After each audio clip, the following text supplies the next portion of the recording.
Pour planifier un voyage magique au Walt Disney World Resort, vous écoutez Destination WDW.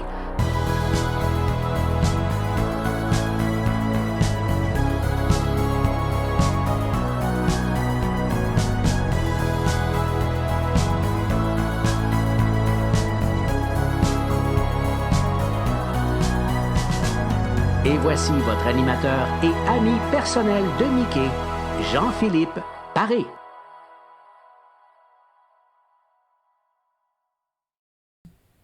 Bienvenue à Destination WDW. Un gros merci pour le téléchargement.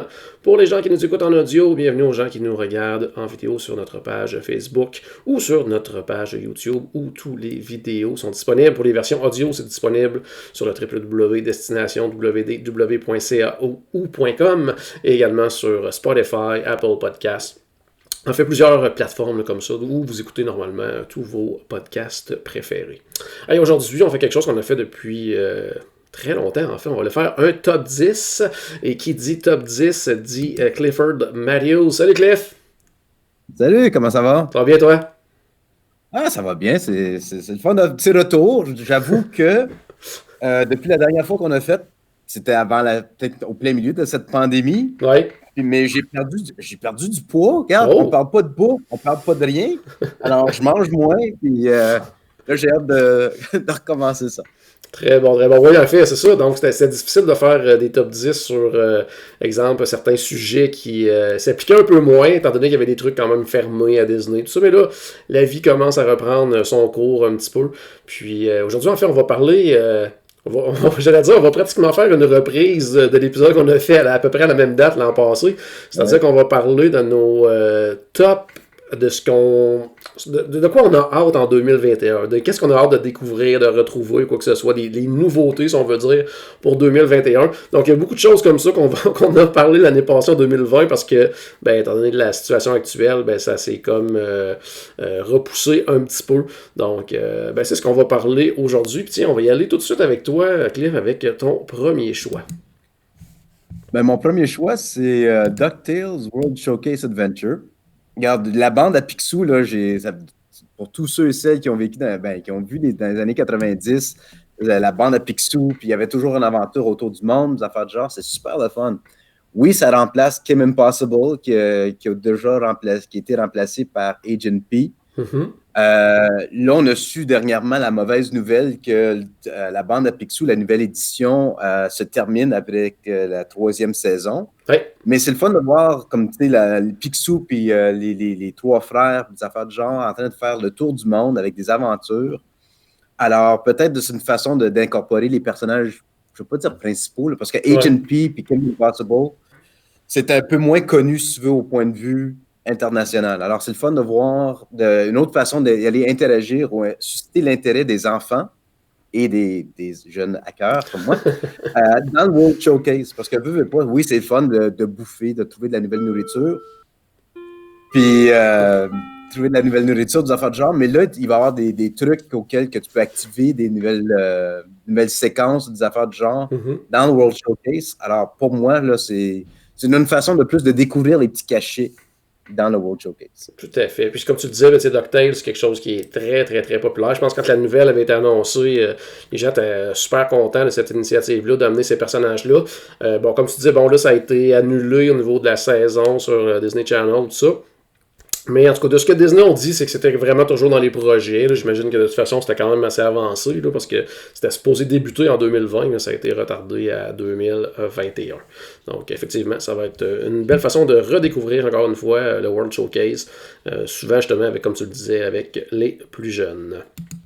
De mon côté, moi, ce que j'ai hâte, entre autres, c'est le Tron Light Cycle Power Run, la fameuse attraction qui va se retrouver du côté de Tomorrowland, juste à côté de Space Mountain, nouvelle montagne russe. On embarque sur des véhicules qui font passer des espèces de motos, un petit peu justement comme dans Tron, une partie extérieure, une partie à l'intérieur. Donc, je pense que ça va être quelque chose de bien, bien, bien apprécié. Les gens qui l'ont fait du côté de Shanghai disent que c'est vraiment une belle attraction. Pas aussi rapide qu'elle semble l'être là, quand on voit les images et tout, mais que c'est vraiment une belle et bonne attraction. Puis, en soirée aussi, ça va vraiment changer comme tout le look là, de Tomorrowland. J'ai vraiment, vraiment, hâte de l'essayer, puis aussi de voir le bâtiment complété. Là. J'ai vraiment, vraiment hâte. Depuis le début, ils disent que c'est comme prévu pour effectivement 2021.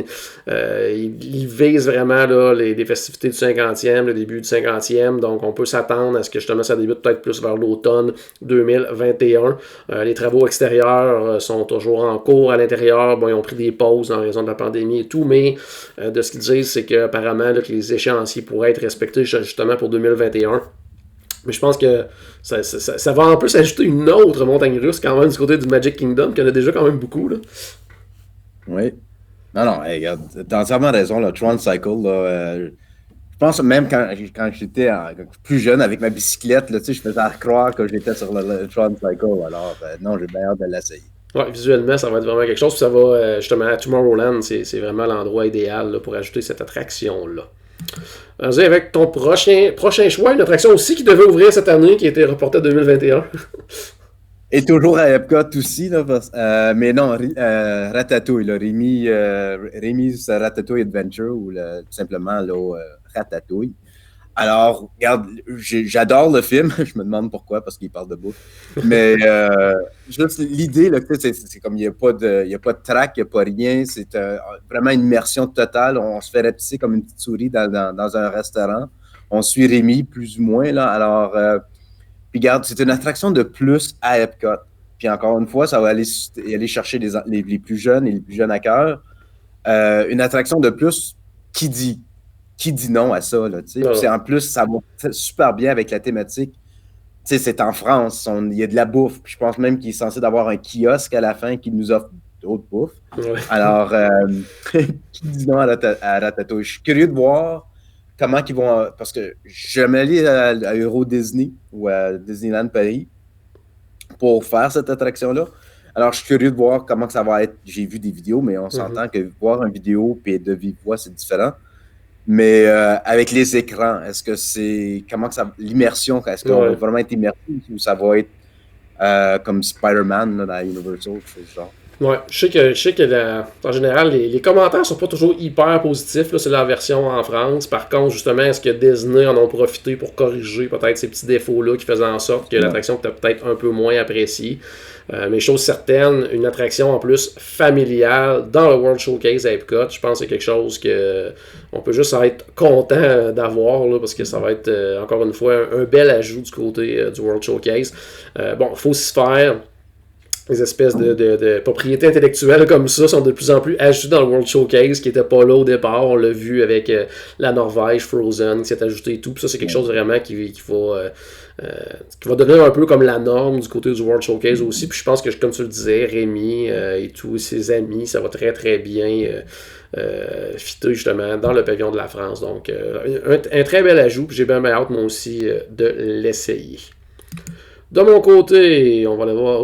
Juste un petit instant, je vais changer ici même. Donc, on reste à Epcot. Je reste dans la montagne russe, moi, encore une fois, avec Guardian of the Galaxy Cosmic Rewind. Vraiment, vraiment, vraiment hâte, parce que de 1, ça va être la première montagne russe à Epcot. Donc, très, très hâte de voir ça. Une montagne russe dont le départ va se faire à reculons. Avec des véhicules qui vont pivoter sur eux-mêmes pour pouvoir justement là, nous enligner exactement vers où on doit regarder, tout ça, mais juste justement le fait de tourner sur nous-mêmes, oui, en plus de se promener dans cette montagne russe-là, je pense que ça va être vraiment quelque chose de trippant. On a, probablement que la bande sonore va être hallucinante parce qu'on sait que la musique est super importante dans les films de Gardiens de la Galaxie. Visuellement, je pense que ça va être très très beau aussi. Je pense que ça va être quelque chose qui va valoir vraiment la peine. Là. Je sais pas ce que tu en penses, toi, Cliff, de ton côté. Ah, absolument. Puis encore là, qu'est-ce que ça va faire à Epcot? Ça va séparer les foules aussi. Là. Tu vas avoir une gang qui va être dans Future World puis une autre dans le World Showcase. Mais non, comme tu dis, là, juste le mécanisme de la montagne russe, là, comme tu disais, on va pivoter sur nous-mêmes. La musique, ça va être Space Mountain de Disneyland plus Tron Light Cycle plus autre chose. Alors, ça va être Rock and Roller Coaster, là, genre. Alors, ça va être un mélange de tous les faits saillants de tous les roller coasters de Disney. Alors, regarde, ils vont mettre le paquet, puis j'ai bien hâte de l'essayer. Ouais, j'ai hâte de voir aussi la vitesse, j'ai hâte de voir. Là, on sait qu'il n'y aura pas de l'eau. J'ai même hâte que mes petits cheveux voltigent dans le vent. Ça va être vraiment le fun. Allons-y avec ton prochain choix dans qu'est-ce qui s'en vient en 2021. Ben, regarde, ils nous ont. Avec cette pandémie, puis la réouverture, ils ont dit plus de Park Hopper, laissez faire. Ça ne marchera plus. Puis là, dès le 1er janvier, Park Hopper fait un retour. Puis moi, personnellement, j'adore l'idée. J'adore l'idée que tu ne peux pas faire de Park Hopper avant 14h de l'après-midi, là, mettons. Là, avant 14h. Alors, tu choisis ton parc, tu fais quelques attractions. Regarde, oui, je sais que j'aime faire les 4 parcs dans une journée, des affaires de genre, mais ça se fait toujours. Mais là, au moins, tu peux profiter d'un parc davantage avec le système de réservation. J'aime faire plusieurs parcs dans une journée, surtout quand tu y arrives, tu es comme, Seigneur, tu sais, il y a plein de monde, je peux pas bouger. Mais un retour du Park Hopper, ce n'est que des bonnes nouvelles tant qu'à moi. Oui, tout à fait. Oui, puis c'est vrai que, on va pouvoir effectivement moins changer.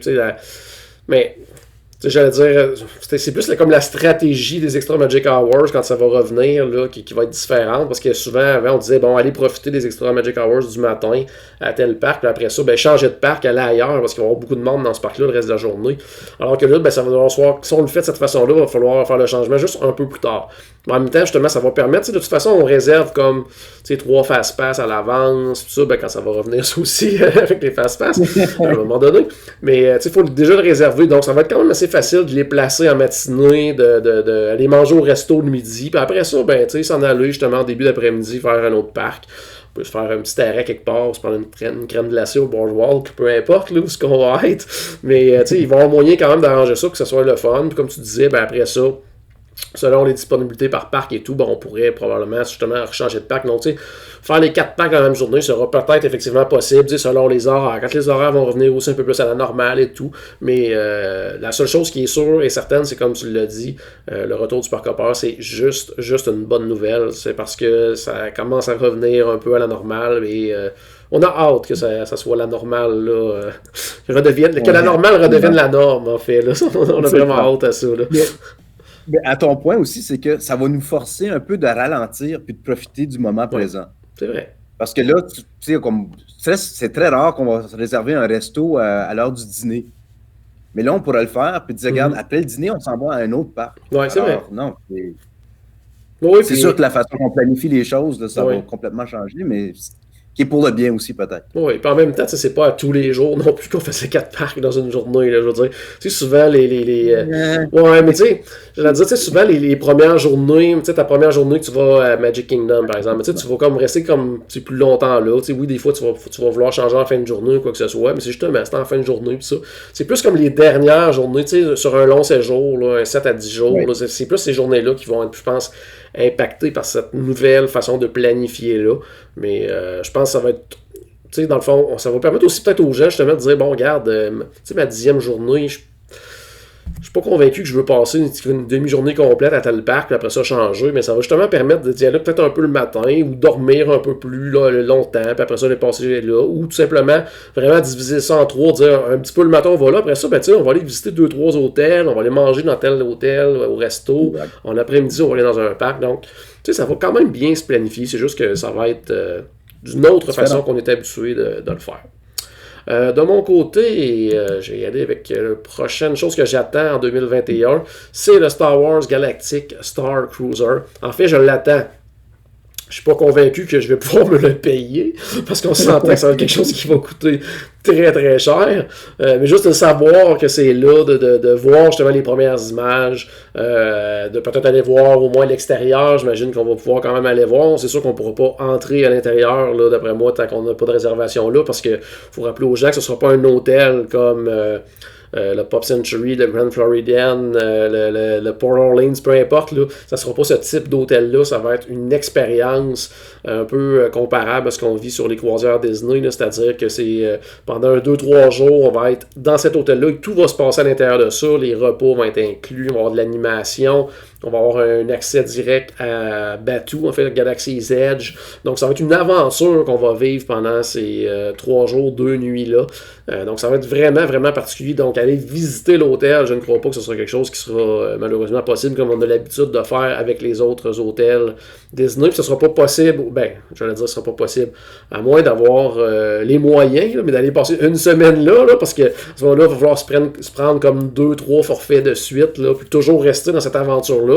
Mais c'est ça, mais j'ai hâte vraiment de voir de quoi ça a l'air. On a déjà vu les images des chambres et tout ça, mais j'ai hâte de voir tout l'intérieur, les restos. Il y a un endroit qu'on est supposé pouvoir se pratiquer à faire avec manier le sable laser, tout ça. Donc il va y avoir plein de choses interactives aussi dans l'hôtel. Ça, j'ai vraiment hâte de voir ces images-là. 2021 semble toujours être la date prévue pour l'ouverture, donc c'est pour ça que je l'ai inclus dans ce top 10 des choses qu'on attend en 2021. Mais je sais pas ce que tu en penses, tu es un fan de Star Wars comme moi aussi, là, donc j'ai l'impression que c'est quelque chose que tu as hâte de voir aussi. Là. Sur ce quoi, j'ai hâte de le voir, j'ai hâte d'y vivre, mais j'ai encore de la difficulté à conceptualiser de rester là pendant 3 jours de 3 jours de temps, là, tu sais, comme juste immersif. J'aime bien être immersif, là, mais pour 3 jours, ouais, tu sais.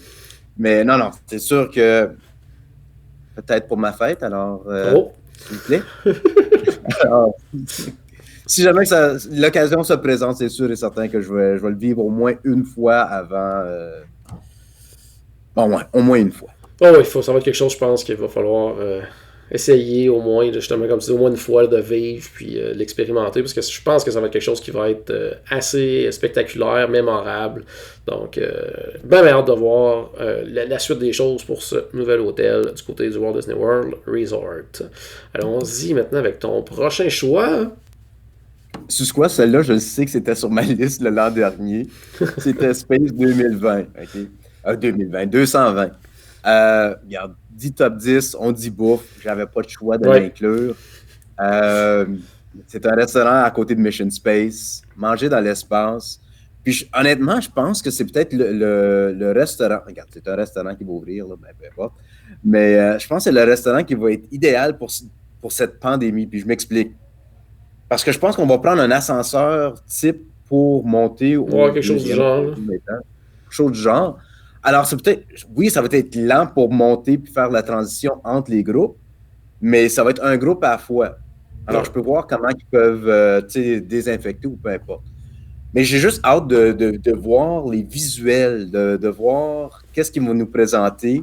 Le menu, on n'a aucun détail de qu'est-ce qui va être présenté sur le menu. On nous dit tout simplement que ça va être un menu américain. OK, mais c'est quoi, des burgers, côte levée, encore une fois, je ne sais pas.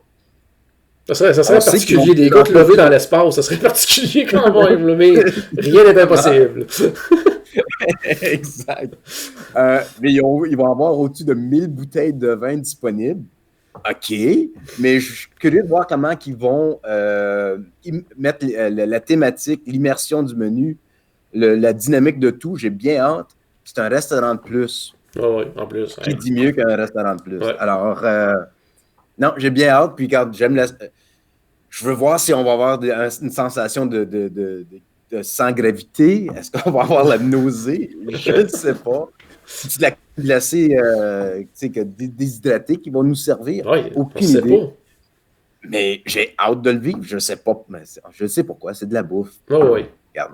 Non, c'est sûr. Puis j'ai hâte aussi de voir, justement, comme tu le dis, on n'a pas encore rien vu du menu, donc j'ai hâte de voir jusqu'à où ils vont pousser l'audace, justement, parce qu'on sait que dans les dernières années, ils ont ouvert des trucs, un peu en lien avec l'espace, c'est-à-dire, Statue des Cantines, du côté de Pandora, à la Disney Animal Kingdom. Ensuite de ça, dans Galaxy's Edge aussi, ils ont des restaurants où, dans ces restaurants-là, les menus, justement, ils ont poussé un peu là, dans le type de présentation pour que ça ait l'air un petit peu de venir d'ailleurs, tout ça, donc avec beaucoup de couleurs, beaucoup j'allais dire, même au niveau de la forme de la nourriture, ils jouent avec ça beaucoup aussi pour donner le côté un illusion. peu... Ouais, d'illusion de bouffe qui vient vraiment, vraiment d'ailleurs. Donc, j'ai hâte de voir justement ce qu'ils vont pousser aussi l'audace avec ce restaurant-là. Ou justement, au contraire, ils vont dire ben c'est comme une espèce de station spatiale de la Terre. Alors, on a de la bouffe terrestre ben normale. Ou s'ils vont pousser justement le truc dans.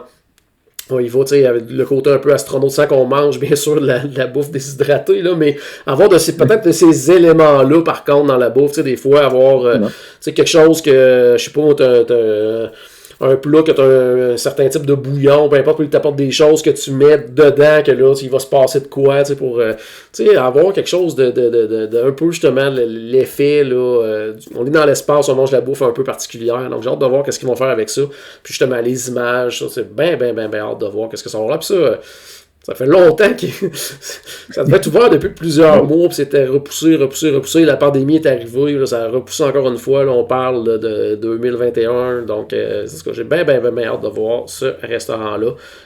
C'est pas les restos qui manquent à Epcot, mais par contre, comme tu le disais, un restaurant de plus, c'est jamais une mauvaise nouvelle. De mon côté, moi j'ai hâte du retour des événements spéciaux. Parce que j'ai hâte de voir, parce qu'il y a beaucoup de choses qui n'ont pas eu lieu cette année quand on pense aux parties d'Halloween, les parties de Noël. Tout ce qui est festival ont été... Oui, certains ont été présentés, mais de façon très minimale. Là, très allégé quand on pense au festival, Food and Wine Festival qui fêtait en fait son 25e anniversaire, puis qu'on n'a vraiment pas pu célébrer ça en grand comme Disney l'avait prévu. Donc j'ai hâte justement du retour de ces événements spéciaux pour voir, pour enfin pouvoir les revivre, mais de voir qu'est-ce que Disney, est-ce qu'ils vont en profiter pour offrir quelque chose de nouveau, de différent, d'en mettre plein la vue, encore plus, ils en mettent déjà plein la vue dans ces événements-là, mais en mettre encore plus justement pour faire en sorte, c'est de retour, on est content, on veut célébrer, c'est 2020 est derrière nous, rendu justement, là, je peux pas croire que rendu à l'automne et début de l'hiver 2021, que ça ne sera pas encore amélioré, là, les vaccins, on le sait, débutent déjà, là, donc tout est commencé un petit peu partout dans le monde comme ça, donc ça s'en vient, on commence à voir un petit peu tranquillement pas vite la lumière au bout du tunnel. Donc j'ai hâte de voir justement est-ce qu'ils vont mettre le paquet pour que ça soit célébré en grand. Puis je pense aussi au Disney After Hours, tous ces trucs-là. Là, j'ai hâte de voir qu'est-ce qu'ils vont offrir Disney parce qu'on sait qu'ils peuvent se surpasser dans ce type d'événement-là. Puis j'ai vraiment hâte. Moi, je sais pas pour toi, Cliff, mais ça m'a fait de quoi cette année de pas voir, même de ne pas pouvoir y participer, mais même de ne pas avoir d'image de party d'Halloween, de party de Noël. Ouais. Ça nous met toujours dans l'ambiance de ces événements-là. Absolument, mais regarde, je ne sais pas combien de voyages que j'ai dû annuler ou repousser en raison de cette pandémie. Regarde, non, j'ai hâte. Honnêtement, j'ai le cœur gros juste parce que on était censé de célébrer Noël avec ma fille qui va avoir son 2 ans, voir sa première parade du Père Noël à Disney. Ça, des petits trucs d'affaires du genre, voir Mickey. Elle est rendue à un point auquel on regarde des vidéos de YouTube, mais elle voit le pignon d'une église, puis elle est comme Disney. Je suis comme non, pas encore. Pas encore. Non, j'ai hâte, mais c'est quoi? D'une façon, ça tombe bien, parce que ça tombe au 50e de Disney World. Ouais. Alors, s'ils vont mettre le paquet, puis ils décident de mettre ça le paquet au superlatif pour l'an prochain, wow! Alors, j'ai les doigts croisés que l'an prochain, là, je pourrais y revivre parce que ça va faire plus d'1 an que je ne suis pas allé. Puis oui. Non, ça va être maigri à vue d'œil. Ouais, c'est ça va être le fun. On va leur prendre du poids en mangeant en masse. Oui. Parlant de manger, ton dernier choix dans ce top de ton côté, c'est encore une fois un restaurant. Surprise! Alors oui, c'est Woody's Roundup Rodeo Barbecue, soit ici à Hollywood Studios, qui va se retrouver dans le Toy Story Land. Ça, c'est un autre resto qui était censé d'ouvrir en 2020, qui a été repoussé pour 2021. Manger avec la gang de Woody, Buzz, Jesse et compagnie. La seule chose qu'on connaît du menu, c'est que ce soit comme un barbecue. Là, c'est sûr, ça va être des côtes levées, du style Whoop-de-Doo Review, j'imagine. Ça va être comme ça. Surtout que là, maintenant que Mickey's Backyard Barbecue est fermé, alors j'anticipe qu'ils vont prendre le même concept. Mais là, ce fois-ci, j'espère que ça va être voyons, pas un meet and greet, là, mais... avec un restaurant avec personnages, là. Un restaurant avec personnages auquel que les personnages vont circuler ou bien avoir une place auquel qu'on peut se prendre en photo avec dans l'arrière-plan, quelque chose du genre. Mais encore une fois, là, c'est vraiment un restaurant à table à Hollywood Studios qui est en grand besoin, tant qu'à moi, là, surtout pour, à part de Hollywood and Vine puis 50's Primetime Café avec des enfants, c'est très limité là, au point de vue bouffe.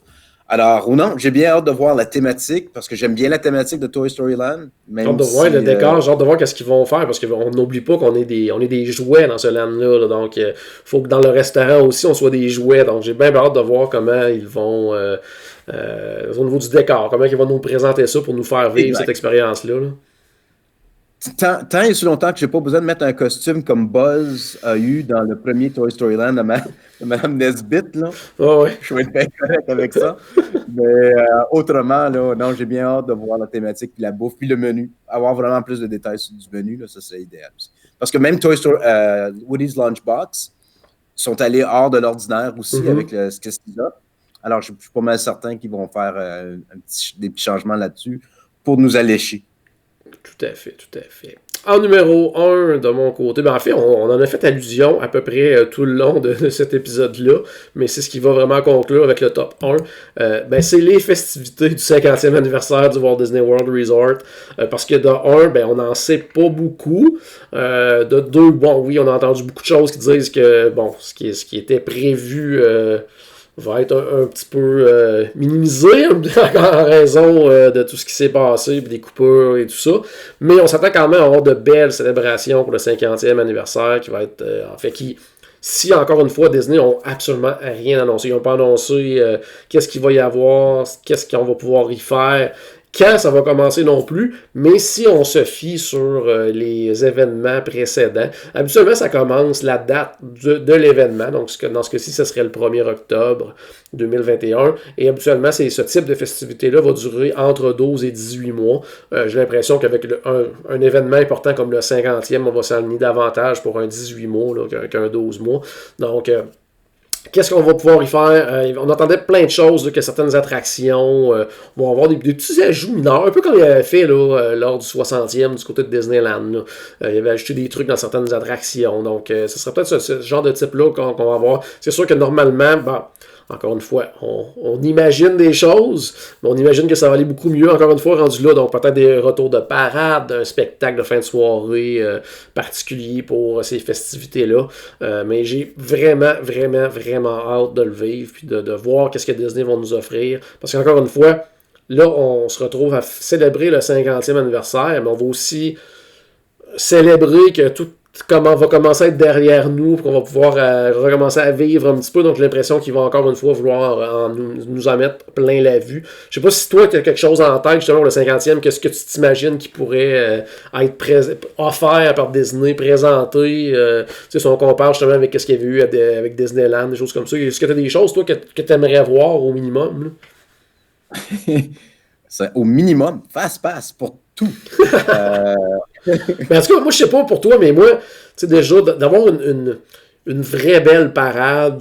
Tu sais, je sais que pour Disney, maintenant, en soirée, c'est très, très, très compliqué. En plus, avec le nouveau hub qu'ils ont fait et tout ça, là, au niveau sécuritaire, ça demanderait vraiment beaucoup, beaucoup de gens qui travailleraient là-dessus juste pour la sécurité.